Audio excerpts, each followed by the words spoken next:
good, YouTube? Quinn Wade coming to y'all with another What to Expect season prediction slash preview. This time is going to be on the Denver Nuggets, who last year won 50 and 32 games.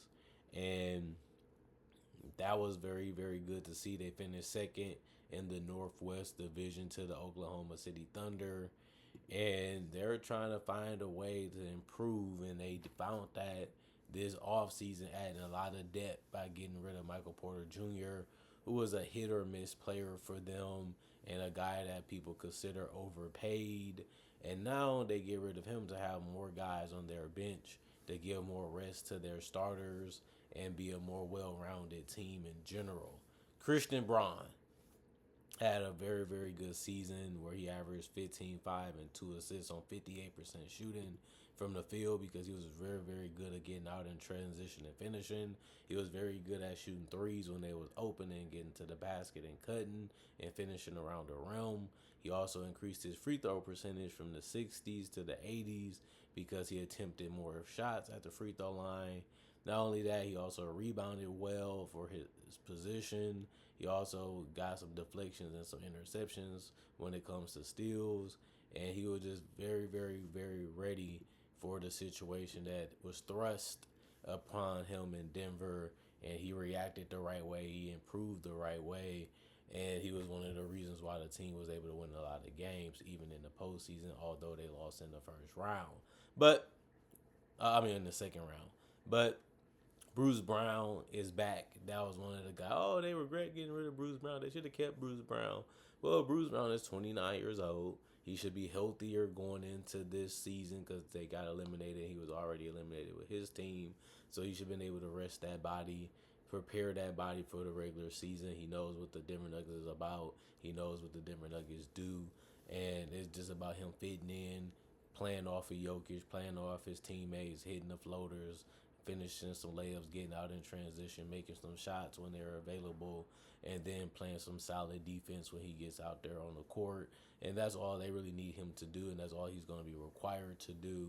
And we're going to see if he's able to excel in that role like he did before he ended up leaving Denver after the championship they won with him on the roster. So this is one of those things. He left, but we was mutual, so he came back. Now let's see what he has left in the tank when it comes to being a productive player off the bench.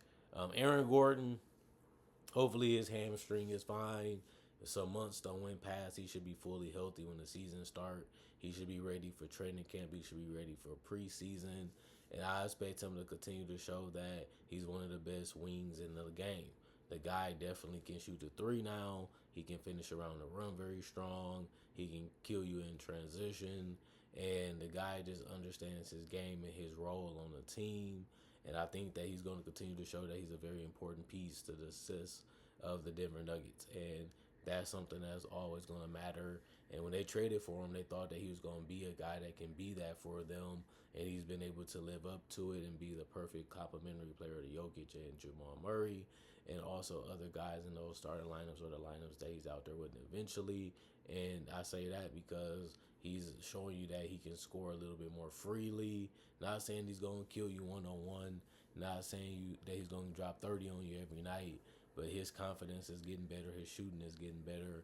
And that only hurts you if you help or double off Jokic because he's going to be ready to make you get hurt or pay for leaving him open. And if he's not doing that, he's backdoor cutting, getting the ball, and just finishing strong around the rim.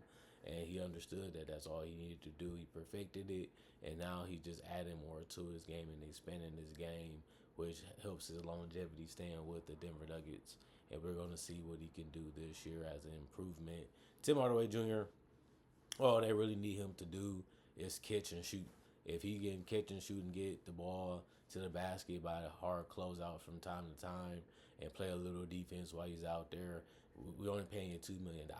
We just need you to make shots. We just need you to make plays, keep the ball moving, break down the defense a little bit, kick it out, dump it off, or just make a shot from the floater or the pull up and make a three. That's all we need Tim Hardaway Jr. to do. I think he's going to be able to do that. He's shown that he's been able to do that basically everywhere he's been. And they just need him to continue to have that same mindset that he has had on other rosters, just on this roster and this team. Cameron Johnson was the guy that they got rid of Michael Porter for.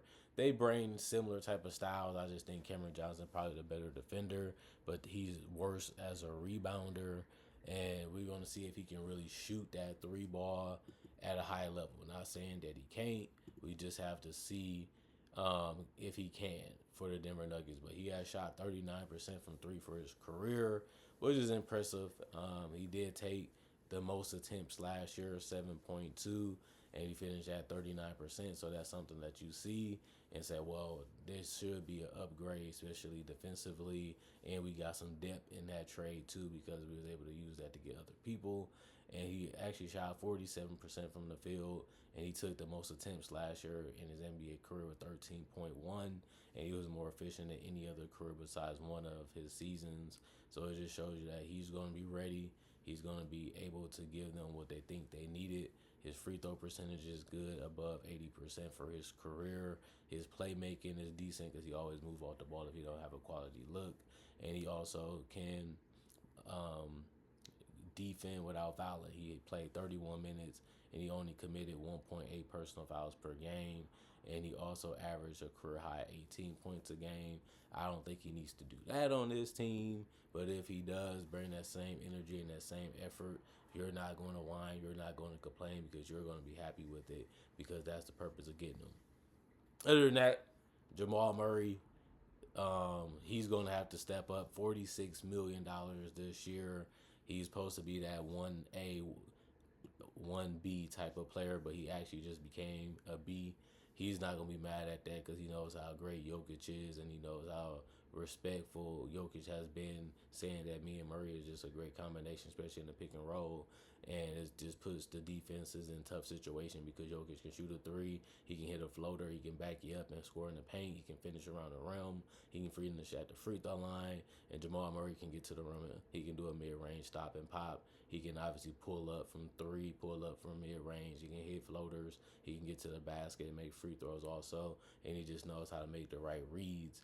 And that's why they've been loving Jamal Murray. He hasn't lived up to that all-star potential just yet, but his numbers wasn't that far off from all-star numbers last year by the end of the season. Now he just needs to start the season the way he ended the season, and we're going to see if he's able to do that. And if the Denver Nuggets win more games, which they should, than last year, maybe we can finally see Jamal Murray make his first all-star team, and that's something to keep a watch out for. But similar role, similar things is required, and I don't think Jamal Murray is going to change his game. He's just going to be more shot hungry. They're going to have more opportunities for him to be open, more opportunities for him to punish the defense. Now it's just about him doing it each and every night, which he's capable of, which he has shown. And now we just have to see him do it again for another season and stay healthy. That's about it. Zeke Naji and guys like Jonas Valanciunas, they're bigs. They're going to be able to score in the paint. They're going to have to be able to make a shot from time to time, make a good pass from time to time. Other than that, they're just in there as big bodies that's out there to rebound and stay close to the rim or stay close to the nail and try to defend for 15 to 20 minutes out there. And if they're able to do that, nobody's really going to complain because that's all you really need them out there for.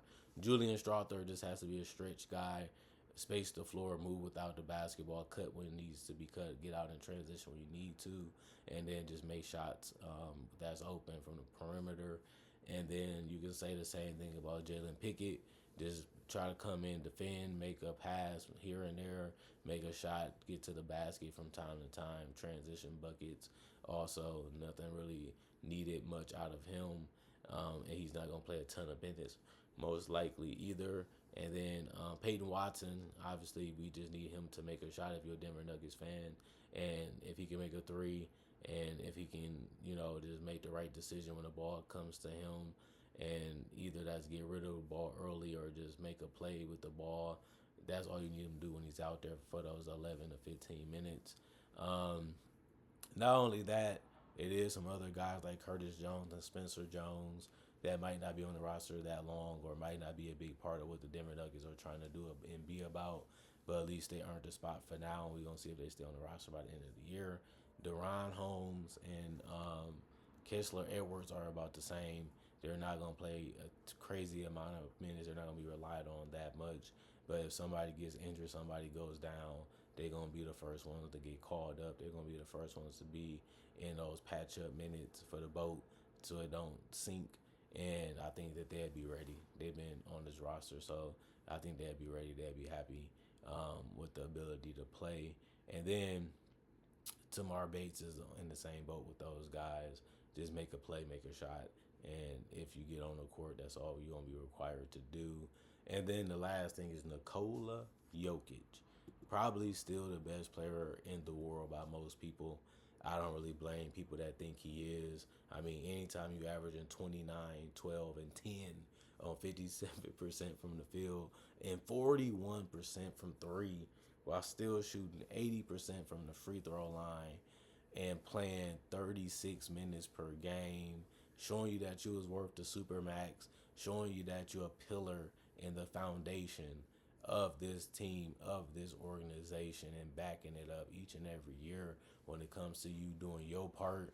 It's no surprise that Nikola Jokic is still one of the best players in the world, and he doesn't really have too many injuries or problems staying healthy, and that's been one of his greatest things to do.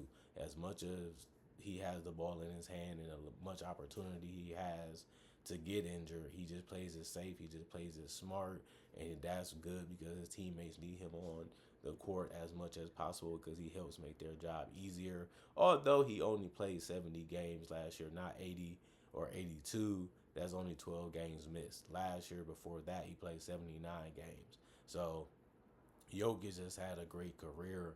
He played majority of the games in his career, but when it comes to just being spectacular, being the backbone and the soul of the team, each and every night that he's out there and being depended on, and now they're looking at like, Jokic, what do you need? You saying that you don't have enough because you said that in the press conference when y'all got eliminated, which was true to come out of his mouth. Now we look at it like we have to make moves even more better than we did before to make sure we have enough to win with you. We not winning multiple championships with Nikola Jokic. It's our fault. It's not Jokic's fault because when we look at what he has done and when we look at what he has continued to do throughout his career, especially in his prime, he's everything you want and then more from a player. So I don't really know what to tell anybody else besides Jokic. Is him. He's that guy. It's nothing the man can't do in this game. And the fact that he's so team oriented, he's setting guys up with screens and double dribble handoffs and getting his teammates open and finding his teammates for high quality shots and taking high quality shots himself and playing off of his teammates and doing it effectively and efficiently. It just shows you that he's an elite mastermind of this game, and that's what makes him the best player to a lot of people because of the versatility and the flexibility and the bendability that he has on defenses and in general for his teammates. So I got a lot of love and a lot of respect for Nikola Jokic. The guy is amazing, and it's just fun and a blessing to watch what he does on a basketball court each and every year. And the fact that he's always out there for his teammates to compete is something that's always enjoyable and impressive to watch also. If I had to be honest, I'm looking at the Denver Nuggets winning about 56 games or more. If they do that, I would not be surprised because they have everything they need, and all they really needed was to rest Murray a little bit more, Aaron Gordon a little bit more, and Jokic a little bit more, and then allow them to be healthy and ready and very prepared when it comes to the next opponents. And that also includes the playoffs. Once they got more depth and more guys that they can trust and rely on, they have figured out how to keep Jokic at tip top shape and be very sharp because that's the type of games that he played. That's the type of thing that he loved to be and loved to do. So that's what you're going to build around as your franchise player. He shows you what he can get you. He can get you out of the first round. He can get you deep in the final playoffs. He can get you to the NBA finals. He can get you to a championship because he's done that already. Now it's just about preparing to get another one with Nikola Jokic as your best player. And this is another shoot at it. Here's another shot at it. And now we're going to see if they can actually get it done. And it should be fun to keep up with. It should be fun to watch as they try to get back to the top of the mountain in the NBA. They got knocked off and they fell a little bit more, but now they feel like they got a legitimate shot at winning it all again. The fans are all in.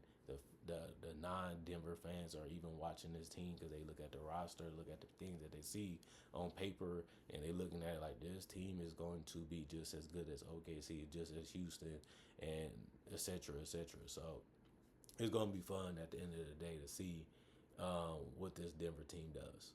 And they're going to be a team I'm going to be watching a lot of games of because it's going to be fun to see how well this team play, or is it all really Michael Porter Jr. fault why they couldn't be successful, or was it the guy that they needed to move off of and get rid of to be successful? That's going to be something that we're going to see, but it's looking like it's going to be working out in their favor. Other than that, on top of it, comment, like, subscribe, share it, the notification bell for more analysis. If you do this channel, I do conversation video just like this and various NBA only topics. I also do breakdowns of real footage of legends, current legends, rookies, and also future stars. I also do mock draft and draft coverage. So you love that type of content. You can't get enough of it. You need it and you want it. This is the channel for you. Plus, thank y'all for watching the videos. Thank y'all for checking them out. Thank y'all for appreciating the content for what it is and continuing to come back and support the channel. Also, thank y'all for buying merchandise or doing anything y'all can to support the channel in your own way, in the past, the present. Hopefully y'all continue to support the channel even in the future. And all I can say is thank y'all for watching. Y'all stay blessed up. Peace. And I'll see y'all later today with more analysis, or I'll see y'all tomorrow with more of it. But like I said, there's a lot of different things coming up, a lot of different things for y'all to watch on this channel as the year is coming to an end and another one is about to start. And if it's meant for me to keep making videos and it's meant for me to survive a little longer on this planet, I got more content for y'all. Other than that, gone.